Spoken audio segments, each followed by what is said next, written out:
Hi అండి, welcome to Shri Sitarama కుటీరం. So మేము వెన్నాను నెయ్యి ఇంట్లోనే చేసుకుంటామని చెప్పాను కదా ఫ్రెండ్స్. సో ఎలా చేస్తాము అనేది ఒకటి మీకు చూపిస్తున్నాను అనమాట వీడియో. ఇదేంటంటే 10 days నుంచి మనం తోడేసిన పెరుగు మీద ఉన్న మీగడలన్నీ కూడా తీసి పక్కన పెట్టుకుంటూ పోతాం అనమాట. సో ఆ మీగడలన్నీ కూడా ఫస్ట్ నేను కవన్తో చేసేదాన్ని, తర్వాత డబ్బాలో వేసి షేక్ చేసేదాన్ని. అయితే మా బాబు తెప్పించాడు అనమాట. ఇది ఫిలిప్స్ వాళ్ళది విస్కర్, చాలా బాగా పనిచేస్తుంది ఫ్రెండ్స్. సో ఇట్లా మేము చేస్తామన్నమాట.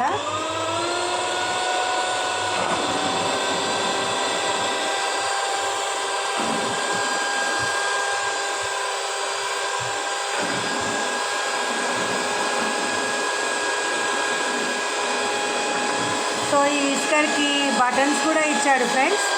చూడండి, ఇది ఆఫ్ అన్నమాట, ఇది ఆఫ్ చేయడానికి.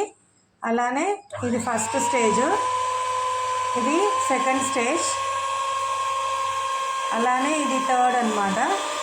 సో ఇట్లా దీనికి మనం ఎంత కావాలంటే అంత దానికి ఎక్కువ పెట్టుకోవచ్చు. స్పీడ్ లిమిట్ ఉంటుందన్నమాట.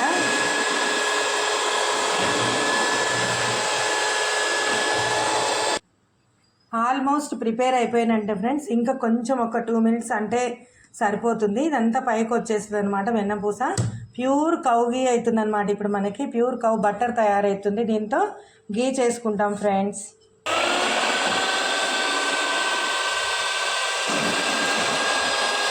ఫైనల్గా ఏం చేయాలంటే ఇట్లా ఒక సైడ్కి చేయాలి. ఇట్లా ఒక సైడ్కి చేస్తే మనకి వెన్నపూస అంతా వచ్చేస్తూ ఉంటుంది ఫ్రెండ్స్.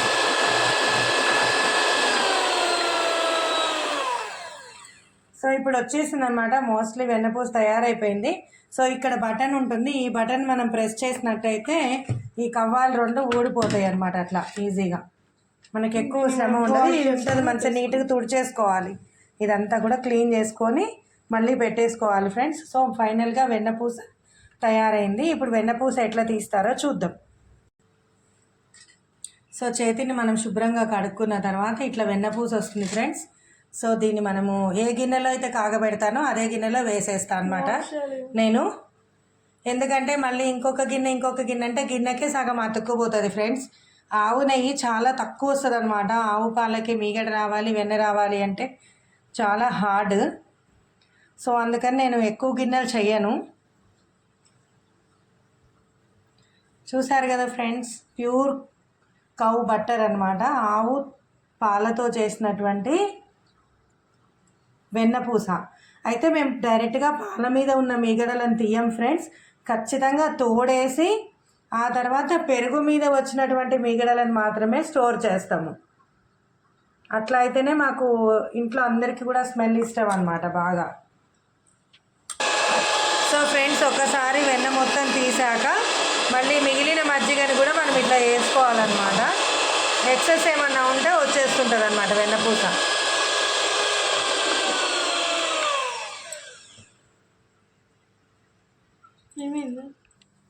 సో ఫ్రెండ్స్, ఇలా వచ్చిన వెన్నపూసని మనం కూల్ వాటర్ వేసి కడుక్కోవాలన్నమాట. ఎందుకంటే వెన్నపూసలో ఉన్నటువంటి మజ్జిగ అనేది మొత్తాన్ని కూడా మనం తీసేసేయాలి.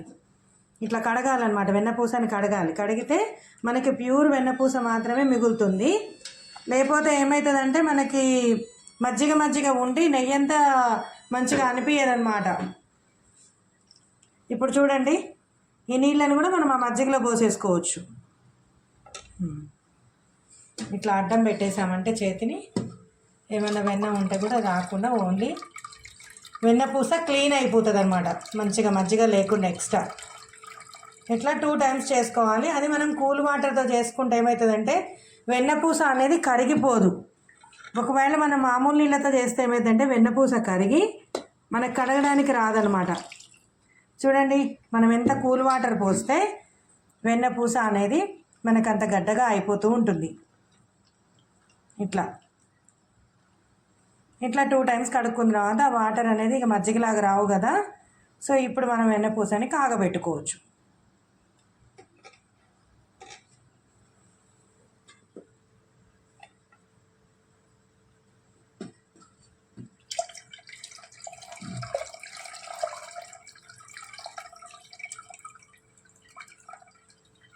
వాటర్ మాత్రం అన్నీ తీసేసేయాలి ఫ్రెండ్స్, లేకపోతే వెన్నపూస అనేది మనకి చాలు 2 టైమ్స్ మస్తు అయింది. సరే మా పాప ఇంకోసారి కూడా కడుగుదామంటుంది ఫ్రెండ్స్. సో ఇంకోసారి కూడా కడిగితే ఇంకా వైట్గా వచ్చేస్తాయి వాటర్ అనేది. అయితే మనం 2 టైమ్స్ కడుక్కుంటే సరిపోతుంది. దానికి వెన్నపూసలో చేయబెట్టి అలా అంటుంటే స్మూత్గా ఉంటుంది కదా. ఎప్పుడు ఆమె చేయదు, నేనే చేస్తూ ఉంటాను ఫ్రెండ్స్. సో ఇవాళ ఇంట్లో ఫ్రీగా ఉంది కాబట్టి హెల్ప్ చేస్తుంది నాకు. వెన్నపోనీయకూడదు అట్లా అనమాట. సో మనం మన పిల్లలకి తప్పకుండా పని చెప్తూ ఉండాలి ఫ్రెండ్స్. అంటేనే వాళ్ళకి ఫ్యూచర్లో ఎలా చేసుకోవాలి అని ఒక ఐడియా వస్తుంది అనమాట. ఎందుకంటే నేను కూడా మా అమ్మమ్మ దగ్గర, తర్వాత మా లక్ష్మమ్మ దగ్గర, పెద్దమ్మ దగ్గర కూడా ఇట్లనే నేర్చుకున్నాను అనమాట.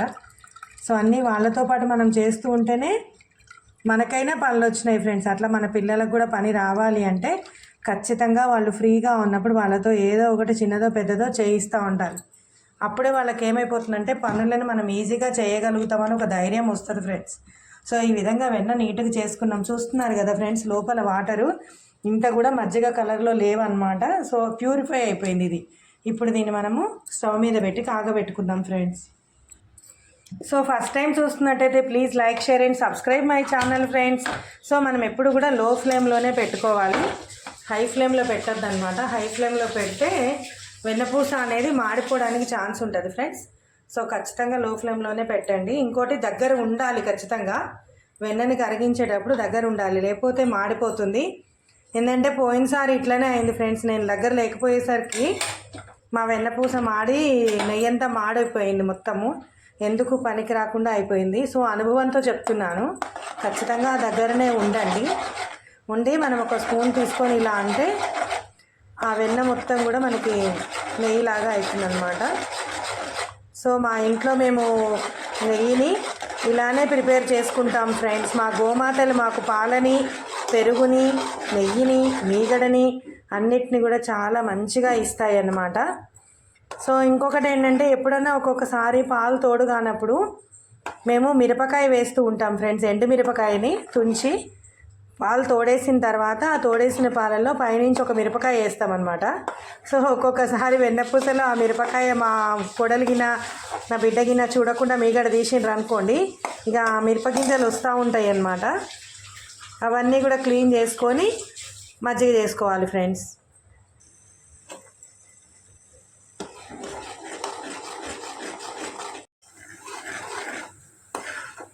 సో వెన్నపూస అనేది ఇట్లా కరుగుతూ ఉంటుంది ఫ్రెండ్స్.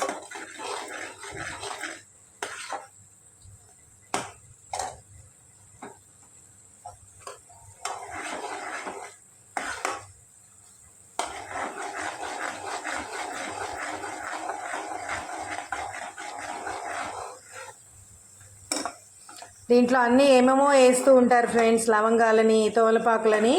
సో నేను మాత్రం ఏమీ వెయ్యను, ఎందుకంటే మా అమ్మమ్మ వాళ్ళు చిన్నగున్నప్పుడు ఏమి వేసేవాళ్ళు కాదనమాట. సో నాకు అదే అలవాటు అయిపోయింది, నేను కూడా ఏమి వేయను. ఒకవేళ ఏదైనా వేసినా మా పిల్లలు తినరు, ఆ స్మెల్ ఇష్టం ఉండదు, మమ్మీ ప్యూర్ ఆవు నెయ్యి స్మెల్లే బాగుంటుంది అని అంటారనమాట. సో ఈ విధంగా మేము నెయ్యిని ఇంట్లోనే తయారు చేసుకుంటున్నాం ఫ్రెండ్స్. ఇదంతా కూడా మా గోమాతల వల్ల మాకు కలిగినటువంటి ఒక అదృష్టం అని మేము భావిస్తూ ఉంటాము. సో ప్లీజ్ ఫ్రెండ్స్, నా ఛానల్ చూసేవాళ్ళు ప్రతి ఒక్కళ్ళు కూడా తప్పకుండా మీ దగ్గరలో ఉన్న గోశాలలకు వెళ్ళండి. మీకున్నటువంటి అమూల్యమైన సమయంలో కొంత సమయాన్ని గోమాతల కోసం కేటాయించండి ఫ్రెండ్స్ ప్లీజ్. వాటికి కావాల్సినటువంటి ఏవో కొన్ని అవసరాలని భగవంతుడి దయ వల్ల మనం తీర్చగలిగితే నిజంగా ఎంతో ఎంతో ఎంతో పుణ్యవంతులం అవుతూ ఉంటాం ఫ్రెండ్స్. సో తప్పకుండా మీ దగ్గరలో ఉన్నటువంటి గోశాలలకు వెళ్ళండి. అక్కడ గోమాతలను ఎవరైతే సంరక్షిస్తూ ఉంటారో వారిని అడిగి ఏ గోమాతలకి ఏ ఆహారాన్ని పెట్టాలి, అది మీకు ఎంతవరకు చాతనవుతుంది అని ఆలోచించుకొని వాటికి పెట్టండి ఫ్రెండ్స్. సో ఆల్మోస్ట్ మన నెయ్యి తయారైపోయిందనమాట. చూడండి, స్మెల్ అయితే ఒక రేంజ్లో వస్తుంది ఫ్రెండ్స్. నిజంగా అసలు అమ్మవారిది ఎంత కృపా కటాక్షాలు ఉంటే మాకు గోమాతలు ఉన్నాయి. ఆ గోమాతల నుంచి మేము పాలు తీసుకొని ఇలా నెయ్యిని తయారు చేసుకొని మా పిల్లలకు ఒక హెల్దీ ఫుడ్ని ఇవ్వగలుగుతున్నాను అని అనిపిస్తూ ఉంటుంది నాకైతే. అదంతా కూడా మేము ఈ ఊరికి రావడం వల్లనే ఫ్రెండ్స్. అది మాత్రం అసలు 100కి 100% నిజం అన్నమాట. ఎందుకంటే ఇది మాత్రం నేను గ్యారంటీగా చెప్పగలుగుతాను ఫ్రెండ్స్. పట్టణాలలో ఉండి బిజీ లైఫ్లో ఉంటే మాత్రం మనం గోమాతలతో మన సమయాన్ని మనం అసలు కేటాయించలేమన్నమాట. సో ఇలా ఆల్మోస్ట్ తయారైపోయింది ఫ్రెండ్స్. నెయ్యి అనేది చూస్తున్నారు కదా, నిజంగా ప్యూర్ కౌగి అనేది ఇట్లా బంగారం రంగులో ఉంటుంది అని అంటారు కదా, అట్లనే ఉంది ఫ్రెండ్స్ సేమ్. చూడండి అసలు మీరు.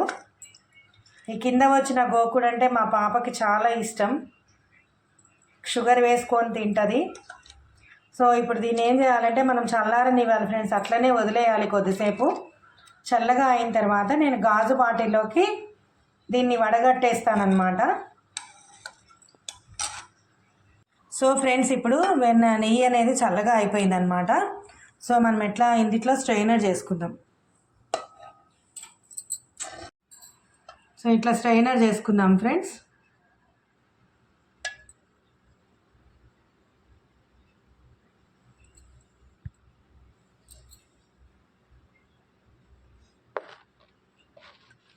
యాక్చువల్గా ఏంటంటే మళ్ళీ కరగబెట్టుకోవాలి అనుకుంటే ఇంకా కొంచెం తక్కువగా ఉన్నప్పుడే బంద్ చేసుకోవాలి ఫ్రెండ్స్. అయితే నేను ఏంటంటే ఒకటేసారి కరగబెట్టేస్తాను, ఎందుకంటే మళ్ళీ మనము డైలీ వాడుకుంటూనే ఉంటాం కదా. అట్లా కాకుండా స్టోర్ చేసుకోవాలి అనుకున్న వాళ్ళు ఏం చేస్తారంటే కొంచెం లైట్ కలర్గా వచ్చినప్పుడే దాన్ని బంద్ చేస్తారనమాట. సో ఫైనల్లీ మన నెయ్యి తయారైంది friends. So please first time చూస్తుంటే like, share and subscribe my channel.